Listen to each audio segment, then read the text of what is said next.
Ассалаумағалейкум, құрметті көрермен. Ой, бәрекелді. Бірақ бұл жолы бәрекелді деуге келмейді. Қайрат Нұртастың үстінен қылмыстық іс қозғалды. Атақты әнші 5 жылға сотталуы мүмкін. Жақында танымал эстрада жұлдызы Қайрат Нұртас Алматыдан Астанаға ұшатын ұшақтың бортында төбелес шығарған. Төбелестің нәтижесінде басқа жолаушының денсаулығына жеңіл зиян келтірілді. Жәбірленушінің аты жөні Асылбек Бекқайыров. Бұл туралы Казачков Телеграм арнасы жариялады. Әуе кемесінің командирі полицияның көмегіне жүгінуге мәжбүр болыпты. Құқық қорғау органдарының қызметкерлері 2 адамды да бөлімшеге алып барған. Онда музыкантқа 2 әкімшілік құқық бұзушылық, денсаулыққа қасақана жеңіл зиян келтіру және қайта жасалған ұсақ бұзақылық туралы хаттама рәсімделген. Бұған дейін әншіге сахнада бейәдеп сөздер айтқаны үшін айыппұл салынған болатын. Сондықтан ол рецидивист болып шықты. Асылбек Бекқайыровқа да хаттама жасалған. 2 құқық бұзушылық үшін Қайрат Нұртас 30 тәулікке дейін әкімшілік қамауға алынды. Құқық қорғау органдары Қайрат Нұртасқа қатысты қылмыстық кодекстің 293 бабының 2 бөлігі әуе кемесінің бортында жасалған бұзақылық бойынша сотқа дейінгі тергеп тексеруді тіркеді.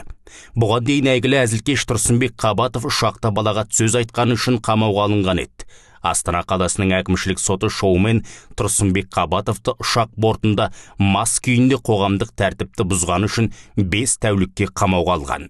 Жоғарғы сот ақпаратына сүйенсек, Қабатов кінәсін мойындап кешірім сұраған. 2023 жылдың 14 маусымында полиция жол ережесін бұзғаны үшін Төреғали Төрәліні ұстаған еді. Әнші өзін агрессивті ұстап, полицейлерге бағынбады, дөрекі сөйлеп, оқиға орнынан кетуге тырысты. Сараптама нәтижесі бойынша ол есірткіге елтіп алған десті. Әнші 20 күнге қамауға алынып, 7 жылға жүргізуші куәлігінен айырылды. Кейін қамауға алу мерзімі полицияға бағынбаған үшін ұзартылды.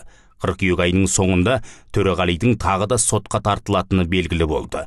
Ол жолғы соны ұстау кезінде полицейлерді қорлаған үшін болып шықты.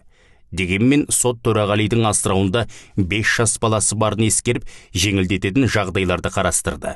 Сонымен оған 40 сағатқа дейін қоғамдық жұмыстарға тарту жазасы тағайындалған еді. Ел аузынан түспейтін Төреғали биыл тағы да шулатты. Шулатқанда тәртіп бұзған жоқ. Көшеде қария кейпінде жұрттан қайыр сұрап, пранк жасап, желіні шулатты. Ал Қайрат Нұртастың жағдайы не болмақ?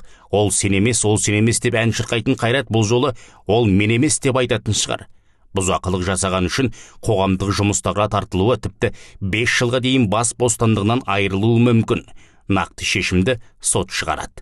Не болса да жеңілдігін берсін. Жұрт бәрекелді деп өнеріне қол соғатын, ел алдында жүрген азаматтар жаман әдеттерден тыйылып, қоғам ішінде тәртіпті барынша сақтап, әр адымын аңдап басқаны дұрыс болар. Бәрекелді YouTube арнасына жазылып, пікір қалдырыңыз.